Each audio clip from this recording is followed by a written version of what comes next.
I woke up to flashing lights and a scream stuck in my throat.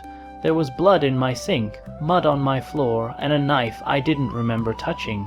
The man who promised to ruin me was dead, and somehow my hands remembered what my mind refused to.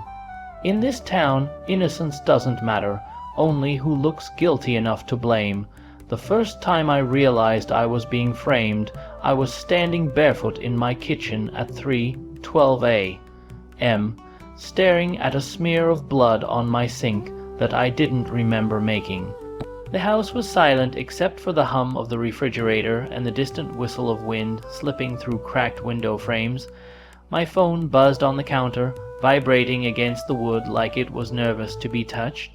When I picked it up, the screen lit my face in a pale blue glow, and the message on it changed everything. They found Daniel Mercer. He's dead. Daniel Mercer had been dead for less than an hour when the sheriff's car pulled into my driveway, its headlights sweeping across the front of my house like a searchlight hunting for guilt. I hadn't even had time to sit down to breathe, to process how a man I'd argued with just that afternoon could now be a body in the woods behind the old water treatment plant. In a town like Gray Hollow, murders didn't happen. People drank too much, fought over property lines, cheated on their spouses, but they didn't kill until they did. Sheriff Cole knocked twice, slow and heavy, the kind of knock that assumes you're already afraid. I opened the door in my oversized sweatshirt, my hair still damp from a shower I'd taken to wash off a feeling I couldn't name. His eyes went immediately past me, scanning the house, landing on the kitchen sink. I followed his gaze, my stomach dropping as I saw it again. The blood, fresh, too red. "Mind if we come in, Claire?" he asked, already stepping forward. I nodded because saying no in Gray Hollow meant you were hiding something. 2 deputies followed him inside, their boots tracking in dirt, their hands hovering near their holsters like this was already dangerous. Cole asked me where I'd been that night. I told him the truth, home, alone, reading until I couldn't keep my eyes open. He asked me when I'd last seen Daniel Mercer. I told him the truth again, around 4 in the afternoon, outside the diner, arguing about my father's land. The truth, it turns out, is only useful when it's convenient. They found Daniel with a single stab wound to the chest, clean, precise, the kind of wound that suggests anger controlled by thought. They found my fingerprints on the knife because it was mine, a kitchen knife from a set my mother had given me before she died. I didn't remember taking it out of the drawer, didn't remember driving to the woods, didn't remember plunging it into Daniel's chest, but memory, they said, is unreliable under stress, especially for women like me. By sunrise, half the town knew. By noon, the other half had decided I was guilty. Gray Hollow had always watched me a little too closely, the daughter of a disgraced man, the woman who never married, who kept to herself, who didn't smile enough. Daniel Mercer had been well, liked, a family man, a church volunteer. No one wanted to hear about the way his voice had dropped when he talked to me alone, the way his smile had sharpened into something mean. I was released after questioning because they didn't have enough yet, but the looks followed me everywhere, at the grocery store, at the gas station, even at the library where I worked, where silence had always felt safe before it started pressing down on me like judgment. I scrubbed my hands until my skin cracked, trying to wash away something deeper than blood. That night I didn't sleep. Every sound felt like footsteps. Every shadow looked like a memory I'd lost. Around 2 a.m., I found something I hadn't seen before.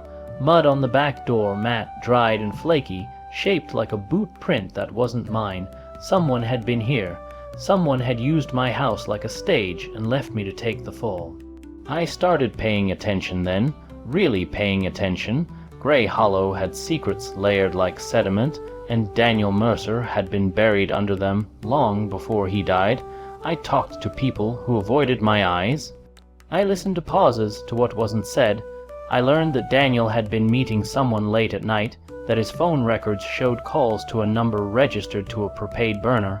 I learned that he'd recently changed his will. I learned that good men in small towns often hide their worst selves behind reputation.